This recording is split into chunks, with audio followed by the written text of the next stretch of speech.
नाशिक शहरात गुन्हेगारीला आळा घालण्यासाठी पोलिसांनी आणखी एक मोठी कामगिरी केली आहे.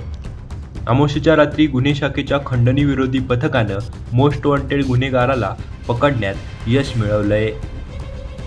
गंगापूर पोलीस ठाण्याच्या हद्दीत संध्याकाळी पोलिसांचे कॉम्बिंग ऑपरेशन सुरू असताना साईबाबा मंदिरासमोर पोलिसांना पाहून एक तरुण पळ काढू लागला.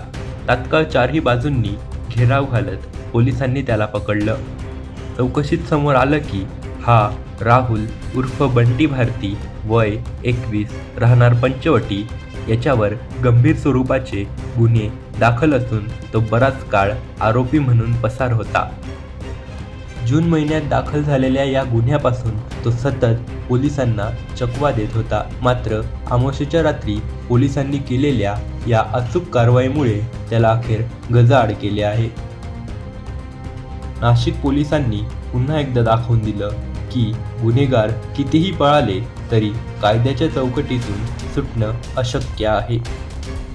Bureau report, Nashik. खंडणी विरोधी पथक गंगापूर पोलीस स्टेशनच्या हद्दीमध्ये संत कबीर नगर येथे कोमिंग ऑपरेशन करत असताना 7:45 वाजेच्या सुमारास एक इसम पथकाला पोहून पळाला होता, पण त्याला ताब्यात घेतलं आहे. त्याच्यानंतर त्याला त्याचं नाव पत्ता विचारलं. त्याने सुरुवातीला उडवडीची उत्तरं दिले. नंतर त्याला व्यवस्थित विचारणा केली असता त्याने त्याचं नाव राहुल भारती सांगितलं. पूर्ण नाव त्याचं राहुल राजकुमार भारती आहे. त्याचा अभिलेख पडताळला असता तो पंचवटी पोलीस स्टेशनकडील CR नंबर 320/25 कलम 109, 115, 2मध्ये फरार असल्याचं निष्पन्न झालेलं आहे. त्याच्याकडे खात्री झाल्यानंतर त्याला पंचवटी पोलीस स्टेशनकडे वर्ग करण्यात आलेलं आहे.